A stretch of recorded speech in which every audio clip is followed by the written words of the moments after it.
Picture this, the late 17th century, a world of exploration, trade, and yes, piracy. Imagine a time when the world was still being charted, when unexplored territories beckoned the adventurous, and the vast, shimmering seas whispered promises of wealth and glory.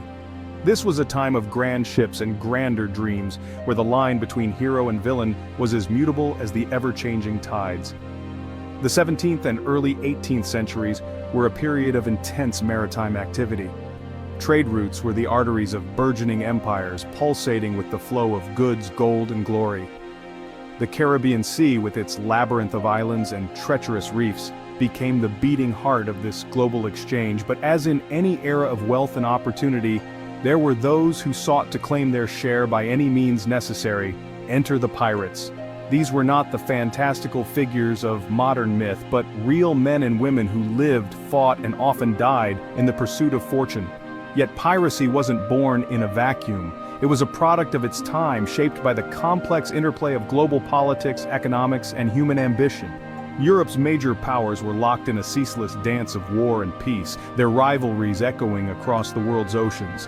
Naval battles were as much a part of the maritime landscape as the trade ships they sought to protect. In this volatile environment, the Caribbean presented a unique opportunity for piracy. It was a crossroads of cultures and commerce, a melting pot simmering with conflict and intrigue. The region's notorious hurricanes and treacherous waters served as natural defenses, offering sanctuary to those daring or desperate enough to call it home. And so, amidst this tumultuous time, the golden age of piracy set sail. This era, filled with legendary figures and daring deeds, has left an indelible mark on our collective imagination. But to truly understand it, we must first navigate the turbulent waters of its historical context. So, hoist the sails and brace yourself for a journey into the real pirates of the Caribbean. A time of lawlessness and adventure, the golden age of piracy was far from a fairy tale. As the 17th century was drawing to a close, the War of Spanish Succession had ended, leaving a surplus of seamen without work. These men, hardened by battle and eager for adventure, found a new calling in piracy. From the Caribbean to the African coast, they prowled the seas, their infamous black flag striking fear into the hearts of sailors and merchants alike. The rise of piracy was not a sudden phenomenon, but rather a gradual shift, driven by economic instability and political turmoil. Dismissed Navy sailors and privateers who had once fought for king and country now turned their cannons and cutlasses against the very nations they had served. Among these rogue sailors, certain notorious figures began to emerge.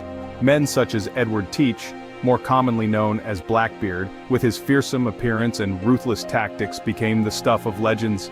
His beard was said to be as black as the devil's heart, and he would weave slow-burning fuses into it, setting them alight in battle to create a terrifying image. Then there was Bartholomew Roberts, also known as Black Bart. He was a different breed of pirate, known more for his cunning and strategic brilliance than his brute force. Despite his relatively short career, Roberts captured and plundered over 400 ships, a feat unmatched by any other pirate of his time. These men, and others like them, effectively ruled the seas during this tumultuous period. They defied the laws of nations, challenged the might of the world's greatest navies, and became symbols of rebellion and freedom. Their audacious acts and the legends they inspired still resonate with us today, painting a vivid picture of a world where the line between hero and villain was often blurred. With their audacious acts and legendary reputations, these pirates ruled the seas for a time. Life on the high seas was not all treasure and glory. Imagine a life far removed from the comforts of land, a life on the fluctuating canvas of the sea, navigating through the lashing rain and the sweltering sun. This was the reality for pirates during the Golden Age. Their daily life was a symphony of extremes, a blend of harsh conditions and the thrill of the unknown. Pirate ships were not just vessels of transportation and warfare, they were floating societies with their own rules and regulations. The pirate codes of conduct, often romanticized in popular culture, were actual agreements that governed the behavior of the crew. These codes included everything from guidelines on sharing plunder, to dispute resolution, to compensation for injuries. But let's dispel a few myths about pirate life. Contrary to popular belief, life aboard a pirate ship was not a lawless free-for-all. In many ways, pirate ships were models of democratic governance. Captains were elected by the crew and could be deposed at any time. Decisions were often made collectively, and the division of spoils was surprisingly equitable. And then there was the food, or rather the lack of it. Pirates survived on a meager diet of hardtack, a type of dry biscuit and salted meat, with the occasional capture of a merchant vessel bringing a temporary feast.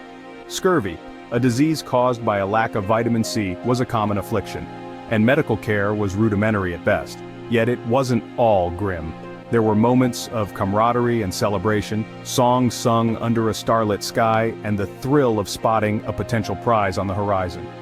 There was a sense of brotherhood among these men, a shared understanding of the risks they were taking and the rewards they sought. Despite the hardships, for some, the pirate life was a life of freedom, a stark contrast to the strict hierarchy of naval and merchant vessels. For these men, the call of the open sea and the allure of treasure was worth braving the storm. But like all golden ages, this one too had to end. Thus began the fall of the golden age of piracy, a period marked by audacious exploits and maritime lawlessness. As the 18th century wore on, the tide began to turn against the pirates of the Caribbean. Several key factors contributed to the demise of this lawless era. First and foremost, the increased naval presence in the Caribbean waters played a significant role. European powers, weary of the havoc wreaked by pirates, bolstered their naval forces. Ships patrolled with renewed vigor, their decks bristling with cannons and crew ready to engage with pirate vessels. The sea, once a pirate's playground, became a battleground. Among these naval forces, a few individuals stood out. One such figure was Woodes Rogers, a former privateer turned pirate hunter. His relentless pursuit of pirates, coupled with his role as the governor of the Bahamas, was instrumental in quelling piracy in the region. Rogers' efforts, coupled with those of his contemporaries, began to turn the tide against the pirates. Another significant blow to the Golden Age was the end of legal privateering. The practice, which involved private individuals or ships authorized by governments to attack enemy vessels, had blurred the line between pirate and privateer. But with the signing of the Treaty of Utrecht in the early 18th century, privateering was largely abolished. This left many pirates out of work and without the legal protection they once enjoyed. Despite the mounting pressures, some pirates made their last stand. Among them, Black Sam Bellamy, the Prince of Pirates, refused to bow down. His audacious exploits and defiance of naval forces made him a legend. However, like many of his contemporaries, Bellamy's career ended abruptly and violently, marking an end to the era of piracy in the Caribbean. And with that, the golden age of piracy was swept into the annals of history. A period of unruly freedom and rebellion had come to a close, leaving behind a legacy that would inspire tales and legends for centuries to come. The golden age of piracy left an indelible mark on our world. This era, stretching from the late 16th to the early 18th century, was a time when audacious buccaneers roamed the high seas, challenging empires and rewriting the rules of power and wealth. But what remains of this tumultuous period today? In the centuries that have passed, the golden age of piracy has left a profound and lasting impact on our global culture. It has seeped into our literature, our films, and our collective imagination.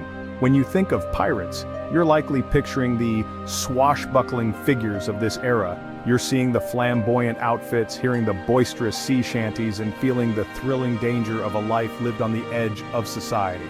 This image of the pirate has been shaped by both fact and fiction. Historical accounts and pirate logs provide us with a glimpse into the realities of this period.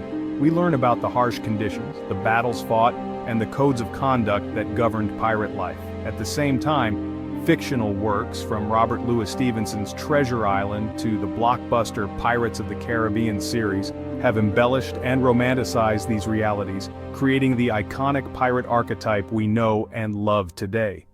This blending of history and myth has resulted in a fascinating cultural phenomenon.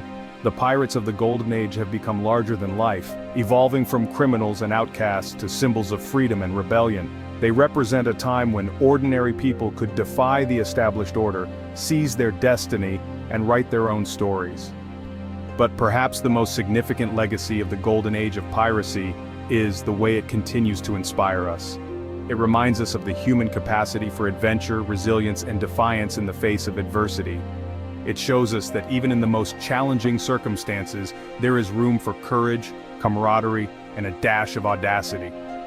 While the golden age of piracy may have ended, its stories and legends continue to capture our imagination, reminding us of a time when outlaws ruled the seas.